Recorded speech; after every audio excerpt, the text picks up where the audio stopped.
I like the way you move. Tung, tung, tung. I like the way. What's up, y'all, man? You know what it is. It's EmaccReacts to another video. Shahrazad Ali. You know what I'm saying? The wonderful, the beautiful, the magnificent, the accepting, the empathetic Shahrazad Ali. I let her introduce her better than I can. You dig it? But it's your boy EmaccReacts. We forget everything, cracking the move.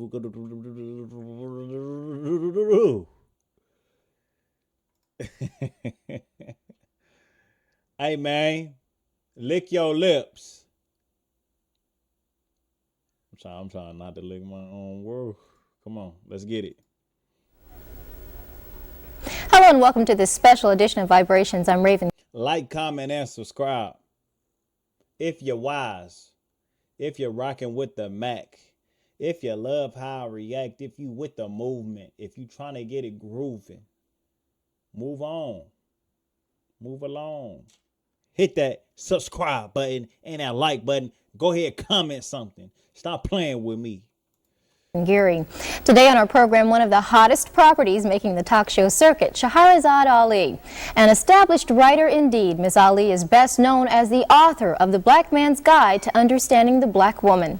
A very controversial and, if I may say so, a very critical view of life of today's black woman. She joins us today in our studio, and of course we'd like to welcome you today to Vibrations. Well, thank you, Raven, for inviting me. Basically, it's your premise that the black woman is out of sync with the natural order of things. Can you explain that? Well, it's a very sensitive subject, and certainly I believe that I have tried to approach it from a very sensitive angle. What I have actually said is that the black woman's disrespect and rebellion against the leadership and the authority of the black man is a direct cause of the breakdown in the black family structure. It's not an attack on us as black women. It's just saying that in the breakdown of any relationship, both parties have to take responsibility. And as black women, we have been protected and insulated from any kind of examination about what our share of the responsibility is in the breakdown of the black family. My book represents the first platform, certainly, that the black man has ever had to air his grievances about the black woman, because no one would ever listen to him. They have only listened to us. Can you tell us a little bit about the book itself? What brought So eloquent. So eloquent. Like, I couldn't say it better myself, and it's still going on today. You know, we did have a couple of them that attempted and or tried, you know, however,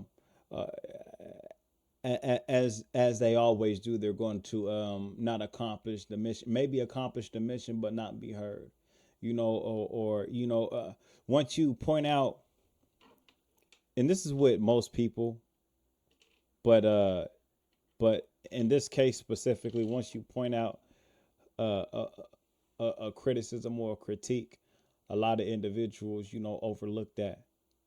You know, let me slow down. Correction ain't punishment. So when you correct someone, a lot of times they react in a way like you're punishing me. No. This is something that we need to be addressed and corrected. But my voice isn't going to be heard as such. You know, you look at the, you know, man, how they react. I'm gonna let her talk, but you look at how just biologically what a man is supposed to do, provide, protect, whatever the case may be, and physically, you know, we are more of a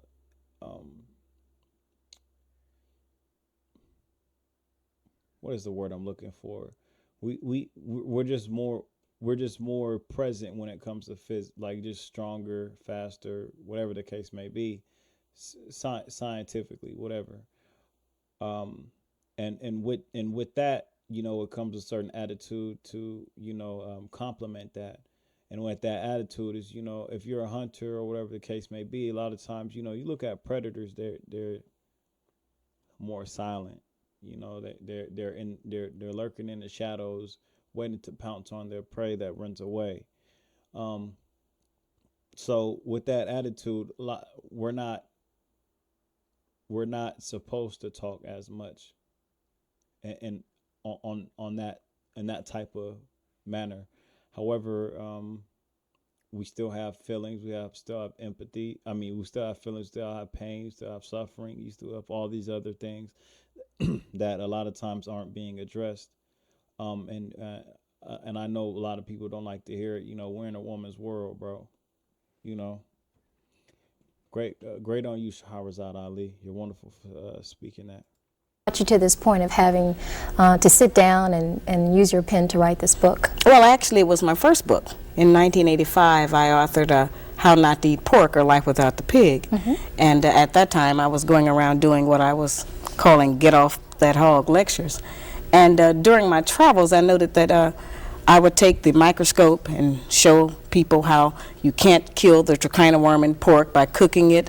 Heat was not destroying the worm, and I would show them, you know, the difference, and demonstrate how FDA was now using radiation to try to kill the worms in pork because cooking was not working, which is what we had always been told. And during that time, a lot of black men were in agreement to get off eating pork. They wanted to change their eating habits, and they were happy to find out some information that might possibly save their lives. But it was black women who were the most adamant, who refused to change meal planning techniques, seasoning food, cooking techniques. And so I said, it's interesting. I said, if we are refusing to provide the black man with the proper physical food when we know that food is what sustains life, then what else are we withholding from him? Possibly there are some other areas, emotionally, spiritually, you know, psychologically, that we are affecting his behavior by what we do or what we withhold and refuse to give. And that led me to try to find out. You know, we've always heard that the black man leaves the black family, abandons his woman and children, won't take care of the children, won't work, stays out all night, turns into a drunk, takes drugs. You know, we've heard a lot of negative things. Most of them are true. But I wanted to find out what happens before he gets to that point. What leads up to the breakdown? We've never gone back to try to find out what.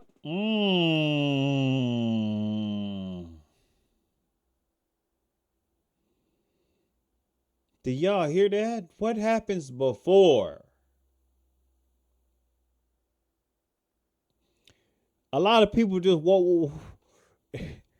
a lot of people just sit there. You know what I'm saying? My bad, y'all. This is promo right now.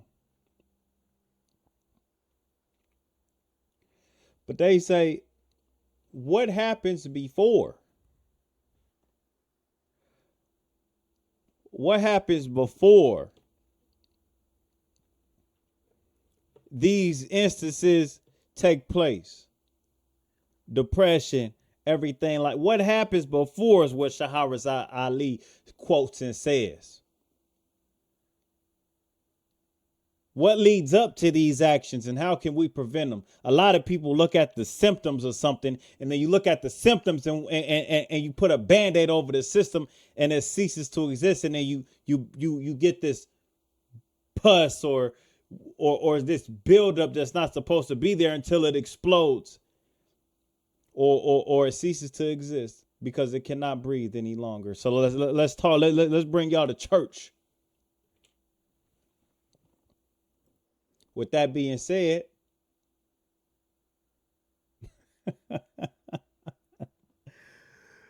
we look at the source and we cure the source is what Shahrazad Ali is. I love you, baby.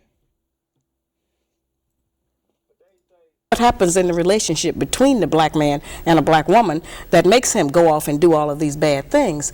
To assume that this is just normal, natural behavior for black men would be to assume that he is naturally bad. And I do not believe that the man that God gave to us as a mate is a naturally bad person. And so I wanted to try to examine what goes on with him. What's his side of the story? Did a black man ask? I messed up, y'all. I know y'all gonna be mad at me, but hey, I didn't hear it. Black woman that makes him go off and do all of these bad things. Try to find out. You know, we've always heard that the black man leaves the black family, abandons his woman and children, won't take care of the children, won't work, stays out all night, turns into a drunk, takes drugs. You know, we've heard a lot of negative things. Most of them are true. But I wanted to find out what happens before he gets to that point. what leads up to the breakdown. We've never gone back to try to find out what happens in the relationship between the black man and a black woman that makes him go off and do all of these bad things. To assume that this is just normal, natural behavior for black men would be to assume that he is naturally bad. And I do not believe that the man that God gave to us as a mate is a naturally bad person. And so I wanted to try to examine what goes on with him. What's his side of the story? Did a black man ask you to write this book? Oh, no, certainly not. I'm not trying to be hypercritical, but that's a stupid question. Okay?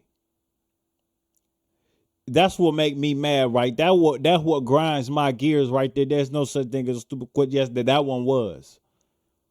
Because that was already addressed. Maybe because she, you know what I'm saying? Maybe because she got to ask that question for the viewers, for the ignorant viewers. Okay, that makes sense. However, that was a stupid question because she already said what led up to this. See, people don't listen. When you're being critical of others, then you start saying stupid shit. You just can't help it. The reason why she made it, she said the reason why she made it is because she get off the hog or whatever tour, whatever she would do. I don't remember the exact whatever, but she was doing that. And then women were fighting that back, giving her more pushback than the men were. The men were accepting of growth and change when the women was not. They're okay in this wicked world. And I can prove it to you. I think they were just as surprised as black women. Many of them approached the title of the book with a little apprehension because they have not had a champion. We have never had a black woman who actually stood up and said, I'm standing up for the black man's side of the story. We know what our side is, and both sides are true. We have done some very dreadful things to each other. And I don't exonerate black men, which is kind of a misconception that people have. I just say that we know his side. What about our side? And we do have a side. We have adopted some wrong standards. We are judging our men many times by the wrong value system. We are using his children sometimes against him. We have been told that the only benefit that a black man provides in a home is money, and if he does not give us money to take care of those kinds of financial provisions, that he has no value. And what my research has proven to me is that a black man, any man in any home provides much more than financial support. The man provides guidance, instruction, discipline for the children, which we sorely need in our black homes. He provides gratification, fulfillment, protection. I mean, there's so many other values, and these values are the ones that are missing in our children today, which is why many black children are in the street, out of control themselves, disrespectful, don't have any regard for anyone. And most of us are scared of them, and everybody else is, because nobody has a way into them to try to gain any control over them. So I maintain that a return to traditional family values, certain clearly defined gender responsibilities for black men and black women in running a home and a relationship will help us to produce a better child. And if we produce a better child, certainly we'll have a better future and a better nation. And saying all of this, and as calling yourself a champion and having, if I may say, the courage to write this book and stand by it, you've caused a stir. This book is very controversial. What are you hearing from public reaction? Well, I don't think that it's an issue among black women about whether or not the book is true or not. The issue is that I was not supposed to tell. These are inside secrets and things that we have never let our men know about. And many times what is that we say? He can't handle me. Well, many times he can't handle us because he doesn't know what it is he's trying to handle. He doesn't understand what motivates us. We have become very adept, many of us, at being able to do something right in front of his eyes and then convince him that that's not what he really saw at all and that it didn't happen. And so we've kept him kind of confused. Excuse me, do you realize that there are many bookstores, and in particular black bookstores, that have refused to carry the Black Man's Guide to Understanding the Black Woman? I think that that's been overblown. Right now, the book is carried in over 5,000 bookstores here in this country and about 2,000 abroad. The book is becoming a bestseller in London. And to date, we only know of 2 bookstores in the entire country who refuse to carry the book. May I tell you that there is at least one in Tallahassee? There may be, but and they're lost if they're doing that. The response we got from that book owner was that your book had nothing absolutely nothing constructive. Was that a woman who To gave say. you those comments? Yes, it was. Oh, how surprising. Okay. Let's talk about some of the She's things so that cold, seem bro. to be upsetting people, or that people are talking there about. certainly have been a lot of things taken out of context. cold. Anyone who's ever looked at me or seen, witnessed some of the talk shows, they actually exploit a lot of issues. They take them out of context. They want to sensationalize them to build up their ratings to have a good show. So I really appreciate this opportunity to just sit down and have a fireside chat about the book. Well, I'm glad you're without here. all the fireworks and everything. You say black women, and I quote you as saying, nag, nag, Yes, nag, and we- that we we do. are essentially responsible for pushing our men away by doing A so. lot of times we take a position because of our own emotional mechanisms. We harass our men too much. We nag our men too much, and we keep his mind and his head so bundled up and bogged down with all of our personal idiosyncrasies about our day-to-day personal relationship with him that a lot of times we don't free his mind up to go out and to plan sanely for our future and for the future of our children. Many of them come to us every day and they almost have to do a wind test. They don't know what's going on. They don't know who they're going to meet because we have a lot of reactions. We tend to think as black women that a successful relationship and one where we're happy is one where everything goes our way. And the first time it goes another kind of a way, then we go into hell, turmoil in our brain, and we start deciding, oh, I've got terrible problems with this man. He won't do what I want him to do. When our men have a side. Let me give that side according they to have a Shahrazad side. Ali, okay? You say in your book, Okay, let's and get I'm to it. quoting you, Come on. okay? The black man in America is the only male on earth, including every continent, who is disrespected by the women in his nation. That's true. This situation does not exist anyplace else among the billions of people inhabiting our planet except here in America. That's right. The other black men, the yellow men, the red men, the brown men, and the white men are all honored and respected by their respective nations. All other women recognize and accept that the man is the authority, the ruler, and the leader. Only here in the United States, in the black nation, scattered throughout the United States, is the black man neglected. That's pretty powerful. And it's absolutely true. We have been displaced. A lot of us don't really understand what slavery actually did to us and how much psychological trauma it did to us regarding what our proper roles are with each other, what our responsibilities are as man and woman in our various communities and relationships. We have never been debriefed from slavery. Not really. We have just, we know we had that history, but we don't know how it affected us. We don't know how much of our actual culture we lost, how much of our ideas were taken from us. We know that our religion was taken from us. We know that our names were taken from us, but we don't know how many other standards of day-to-day life have been removed. And while we have adopted the American way of doing things, they have not worked for us because we have a very special situation. We are not the same as everyone else. And a lot of the people who want us to pretend that slavery didn't exist or to forget about it, they've never been a slave. So they don't know what we're going through. They don't know what this has done to us. It has made us as black women insecure. Why Because, not? Well, if that's true, why not take up for us? Why not write something that says we... First off, y'all, like, she said, why not?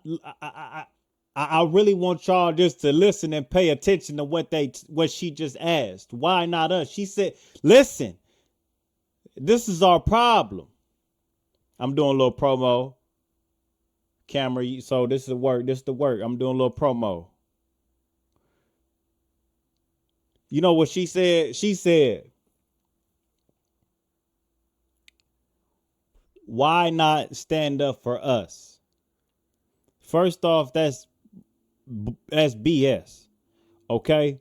Because in the middle of fighting for the so-called man, you fighting for the household. You just think it's just one person, but we just addressing some issues and or problems that can be in the household. No, not me. She, Shahrazad Ali. She. And she said, why not stand up for the so-called black woman? And you're not overstanding that it's one and the same. And I think that you can see the inconsistency just in this interview alone. YouTube, come on. Talk to me. Talk to the Mac. Hold on, let me stop this but talk to me though.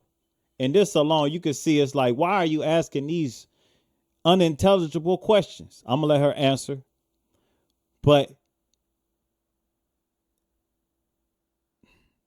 she said, and I quote, well, I can't quote it, but I'm gonna try to, speak vaguely or what I heard, which is accurate, but not verbatim, if you will. The so-called black man is not represented well in America. That's why she's using that voice. That's why she's trying to be the champion. And that you are. Everybody to take up for us, and we've always had books about black women, how great and how strong we are, and we are that. I'm just saying that we have used our strength in the wrong direction. We have used it against our men instead of standing up for them. And if we start to support our men and to speak a good word for him publicly, then so many people won't be able to come against him and tear him down, and he won't have to feel so frustrated, and he won't be outside away from us looking for peace of mind with women of other nationalities, because we actually want our own black man. We need him back in our homes, and we want to have one. We just live. Y'all don't want him, y'all need him. I don't care what you want, it's what you need. If you want let me rephrase that if then statement. This is a scientific statement, okay? If you want the best probability for your community, for yourself, for your children, then you will love your man. Then you will nurture your man. Then you will put away them slave-like mentalities. Let's go, man. You know what I'm saying? I'm done with y'all, man. I'm Shahrazad Ali. She got something in me to make me break down and start tearing up, because I love when people are talking so real and so passionate. Thank you so much, ma'am. Thank you for your work. I'm here. The youth has heard. I have heard. And I will do everything in my power to push your name forward. Let's get it going. It ain't my words, but I do support holistically. I love y'all, man. Let's get it going.